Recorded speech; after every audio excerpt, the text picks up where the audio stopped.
So in this video we are going to discuss about the muscles of respiration. So muscles of respiration जो है देखिए उसके अंदर हम देखेंगे कि कौन कौन से मसल जो है हमारे इंस्पिरेशन में और कौन कौन से मसल जो है हमारे एक्सपायरेशन के अंदर जो है वो इन्वॉल्व होते हैं. ठीक है. सबसे पहले अगर हम क्वाइट ब्रीदिंग की बात करें, ठीक है, क्वाइट ब्रीदिंग का मतलब ये है कि जब हम नॉर्मल सांस ले रहे होते हैं, ठीक है, जब हम क्वाइट ब्रीदिंग कर रहे होते हैं, ठीक है, जो हम रूटीन में एक नॉर्मल बंदा आराम से अंदर सांस लेके जा रहा है और बाहर लेके आ रहा है, उसको हम कहेंगे क्वाइट ब्रीदिंग. ठीक है, यानी किसी एफर्ट के साथ ब्रीदिंग आप नहीं कर रहे, ठीक है, बिल्कुल नॉर्मल सांस ले रहे हैं, उसको हम कहते हैं क्वाइट ब्रीदिंग. क्वाइट ब्रीदिंग के अंदर हमारे कौन से मसल्स इन्वॉल्व होते हैं? अगर हम इंस्पायरेशन की बात करें, ठीक है, यानी कि सांस अंदर लेके जाना, क्वाइट इंस्पायरेशन की बात करें, ठीक है, नॉर्मली जो आराम से सांस को अंदर लेके जा रहा है, ठीक है, उसमें हमारा जो मेन मसल इन्वॉल्व होता है वो कौन सा मसल होता है? Diaphragm. The main muscle is diaphragm. ठीक है, तो सबसे पहले तो जो ऑप्शन हमने चूज़ करनी है वो डायफ्राम की करनी है. If you do not have the option of diaphragm in the paper, तो फिर आप सेकेंड ऑप्शन जो चूज़ कर सकते हैं वो क्या होगी? External intercostal muscles. So these two are the most important muscles for quiet inspiration. ठीक है, इसके अलावा हमारे पास क्या आ जाता है? एंटीरियर, मिडल और पोस्टीरियर सेकेलिन मसल्स जो होते हैं, ठीक है, anterior, middle and posterior scalene muscles वो भी इन्वॉल्व होते हैं. ठीक है, so the most important muscle for the quiet inspiration is diaphragm, then external intercostal muscle और एंटीरियर, मिडल और पोस्टीरियर स्केलिन मसल्स जो होते हैं कि वो भी इन्वॉल्व होते हैं इन क्वाइट इंस्पायरेशन. अगर हम एक्सपायरेशन की बात करें, और एक्सपायरेशन में भी हम देखें कि क्वाइट एक्सपायरेशन में जब हम नॉर्मली एक्सपायर कर रहे हैं, ठीक है, तो कौन से मसल्स इन्वॉल्व होते हैं? तो इसमें हमारे पास क्या होता है कि एक्सपायरेशन जो है, quite expiration, it is largely a passive process.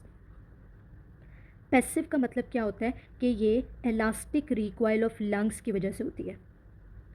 ठीक है, so quiet expiration is a passive process due to elastic recoil of the lung. ठीक है, this is very important point. ठीक है, this is repeated in MCQs again and again कि quiet expiration के muscles बताएं, तो उसमें आपने ऑप्शन चूज़ करनी है कि it is a passive process. ठीक है, या क्यों पैसिव प्रोसेस है? क्योंकि elastic recoil of the lung होता है जिसकी वजह से एक्सपायरेशन होती है. ठीक है, ये क्वाइट एक्सपायरेशन की बात हो रही है. अब हम देखेंगे कि जब हम फोर्सफुल रेस्पिरेशन कर रहे होते हैं, ठीक है, जब हम फोर्सफुल ब्रीदिंग कर रहे होते हैं, इंस्पायर कर रहे हैं फोर्सफुली या एक्सपायर कर रहे हैं फोर्सफुली, तो कौन से मसल्स इन्वॉल्व होंगे? ठीक है, सो इन फोर्सफुल ब्रीदिंग जब हम फोर्स्ड रेस्पिरेशन को देखें, ठीक है, फोर्स्ड रेस्पिरेशन, तो फोर्स्ड रेस्पिरेशन में इंस्पायरेशन के अंदर कौन सा मसल इन्वॉल्व होगा? इंस्पायरेशन के अंदर हमारे पास एक्सटर्नल इंटरकॉस्टल, ठीक है, anterior, middle and posterior scalene muscles as well as pect minor and pect major.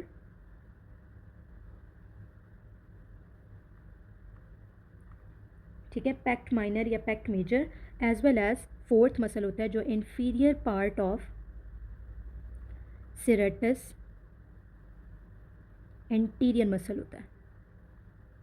ठीक है, तो फोर्स्ड इंस्पायरेशन में external intercostal muscles, anterior, middle and posterior scalene muscles, pec minor, pec major, inferior part of serratus anterior muscle जो है, देखिए ये muscle जो है फोर्स्ड इंस्पायरेशन में इन्वॉल्व होते हैं. ठीक है, mainly external intercostal and these are the accessory muscles. ठीक है, अब हम बात करते हैं फोर्स्ड एक्सपायरेशन की. ठीक है, तो फोर्स्ड एक्सपायरेशन में क्या होता है?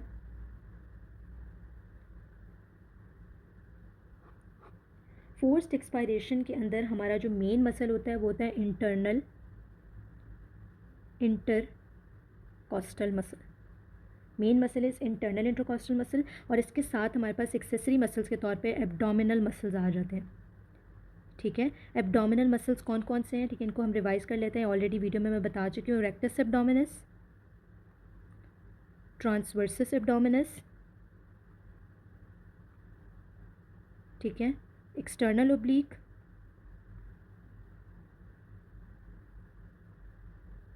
As well as internal oblique. ठीक है. So in forceful expiration, internal intercostal is the main muscle and plus abdominal muscles which include rectus abdominis, transversus abdominis, external oblique and internal oblique. This is about the muscles of respiration. I hope this will clear your concepts and it will make the MCQs easy for you. Thank you very much.